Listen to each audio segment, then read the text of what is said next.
So now in the corporate world, right, the leader is expected to be in a certain way, right? Calm, composed.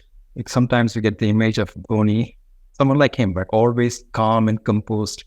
Is it okay to be vulnerable? Is it okay to not have the right answers at all the time? So, I mean, there is this pressure to put up this face and show the strength, right? Should we do that versus should we be authentic? Most important to be that, exhibit your vulnerability. First of all, vulnerability is how we think. How we think that this vulnerability is not there when we, as a meditator, we understand that if I don't know, I don't know. And we don't become that just because somebody thinks something about us by saying so. By thinking so, we don't become that.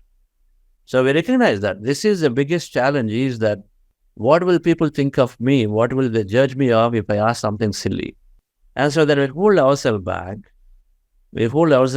Our saying that I don't know is fine. I don't really have answers. In fact, we become a lot more credible, a lot more authentic when we say that. And we hold that back because we have this thing of constantly managing people. And meditation helps us to be centered around us. And so we gain that courage to say I don't know. That's fine. And to express, for example, a lot of times people sweep things under the carpet. You are a leader, you are trying to deliver, and then a few things are not working right. It can be a problem. And again, vulnerability. We're not being honest. We're not coming out.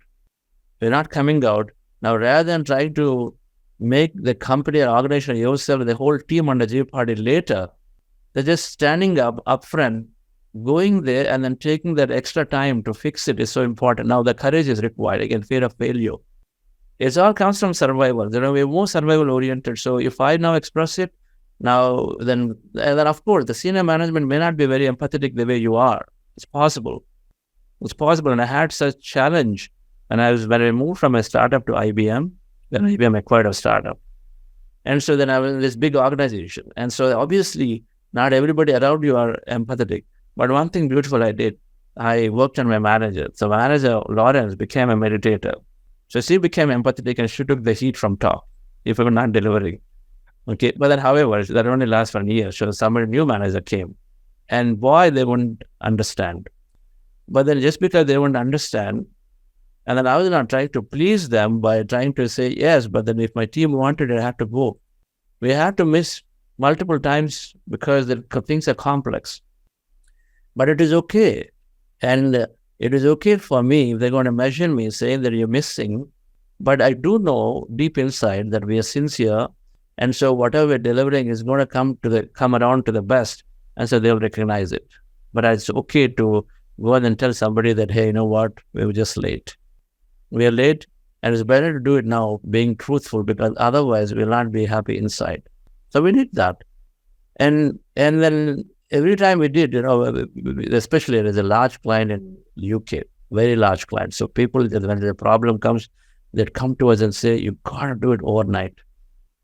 But luckily, my team was trained through meditation, the self-expression. So together, we could stay by, and then people are less worried about the salary and increments, and then more about whether they can do it to the good level. And so it worked.